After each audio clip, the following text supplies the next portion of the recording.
Welcome back to the sanctuary of the soul, the library of hidden motives, and the only place on the digital landscape where we do not simply consume the news, we psychoanalyze the humanity behind the headlines. You are watching Mr. Magazine.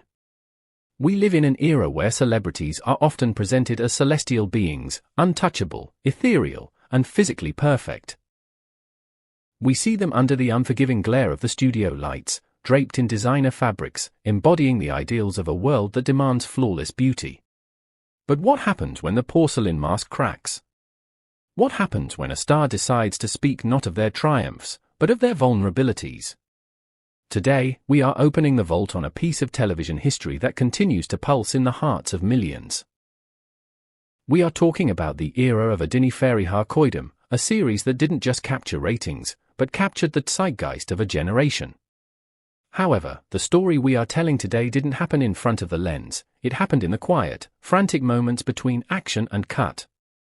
It is a story revealed by the courageous Hazal Kaya, involving her iconic partner Çağatay Ulusoy, and a nickname that has turned the world of social media upside down, the Gluttons. Before we travel back to that legendary set and explore the psychological landscape of emotional eating in the high-pressure world of fame, I must ask you to secure your place in our circle. If you value depth over drama and authenticity over artifice, destroy that subscribe button and ring the notification bell. And for those of you who wish to become the true patrons of this channel, the true guardians of intelligent journalism, that join button is waiting for your pledge. Your support allows Mr. Magazine to keep digging when the rest of the world stops at the surface.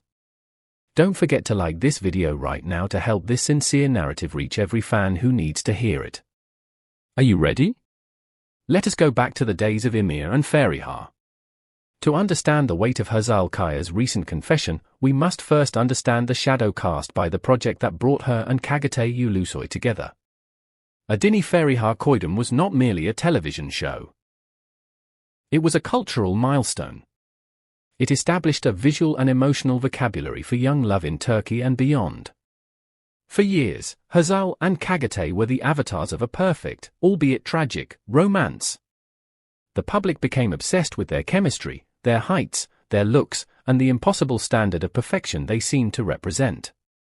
However, behind that golden facade lay the reality of two young actors thrust into the center of a hurricane.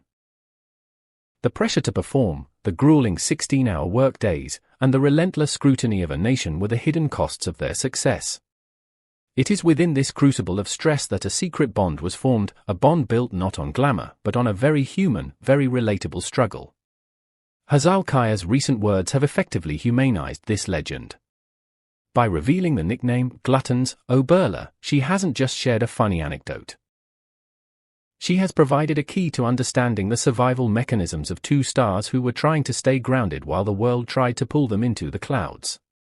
The revelation of the nickname Gluttons has resonated with the audience precisely because it is so delightfully UN celebrity-like.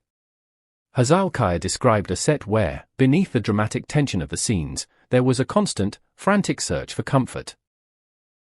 Çağatay and I are very similar in this respect, she shared with a candidness that has become her trademark. She painted a picture of two young stars, hidden in the corners of the set, taking refuge in snacks, sweets, and coffee.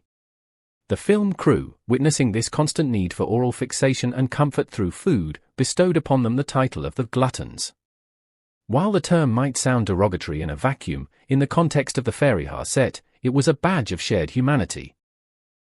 It represented the moments where Emir and Feriha vanished, and Hazal and Çağatay remained, two hungry, tired, and stressed young people looking for a momentary escape from the crushing weight of their roles.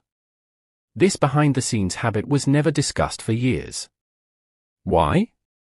Perhaps because it didn't fit the narrative. The industry wanted us to believe they were fueled by nothing but passion and light. To admit they were fueled by stress-induced snacking would have been to admit they were human.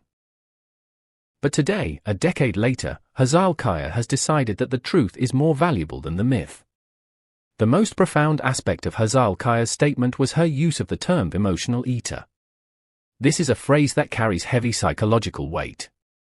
I take refuge in food, she confessed. This is not a statement about hunger, it is a statement about safety. In the high-stakes theater of the television industry, Where an actor's body is often treated as public property, the act of eating can become one of the few areas of personal control. For Hazal and Çağatay, working in an environment of intense work schedules and performance pressure, food was a silent therapist. It was a way to ground the nervous system, to provide a temporary spike of dopamine in a sea of cortisol. Hazal's confession points to a universal truth that many celebrities are too afraid to admit: the perfect body is often maintained at the cost of emotional health. By standing up and saying, "This is how I cope," Hazal has become a voice for the millions of people who also find themselves standing in front of the refrigerator when life becomes too much to bear. She has moved the conversation from a sensationalist tabloid headline to a necessary psychological dialogue. I want to pause here and ask you, the discerning audience of Mr. Magazine, have you ever felt that food was your only sanctuary during a stressful period in your life? Do you think the entertainment industry's obsession with perfect bodies is finally beginning to crumble under the weight of these honest confessions? I am incredibly curious to hear your personal stories and reflections. Please, share your thoughts in the comments below. While Hazal provided the voice, the silence of Çağatay Ulusoy in the face of this revelation is equally telling.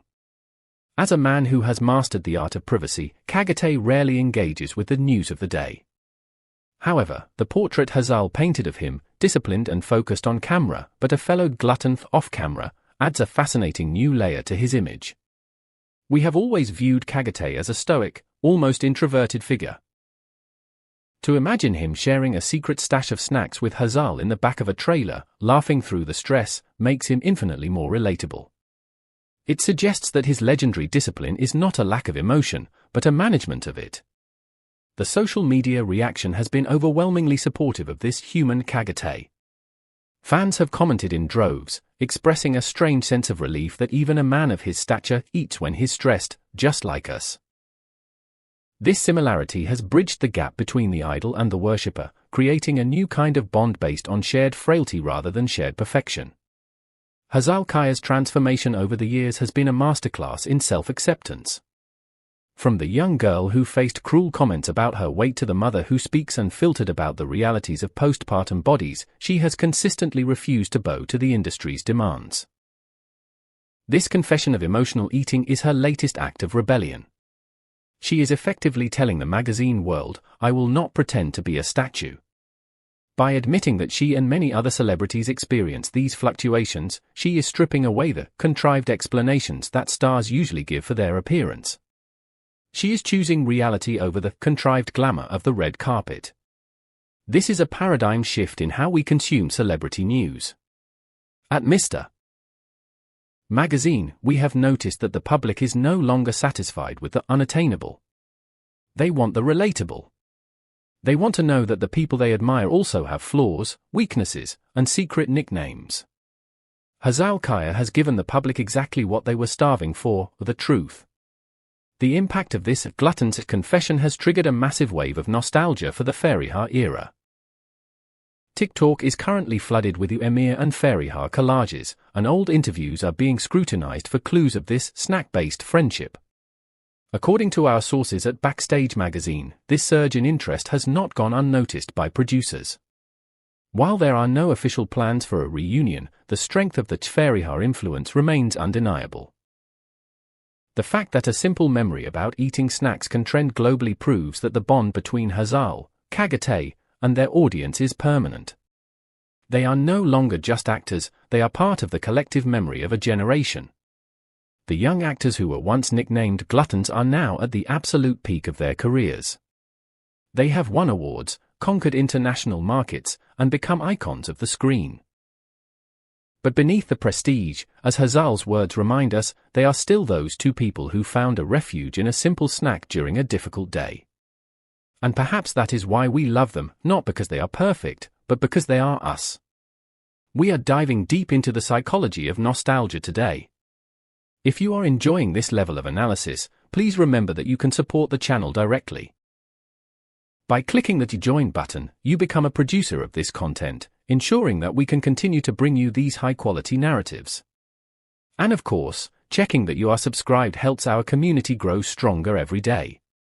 As we close the dossier on Hazal and Çağatay Ulusoy's secret history, we are left with a lingering sense of warmth. Hazal's unfiltered speech was not a slip of the tongue, it was a conscious message of solidarity.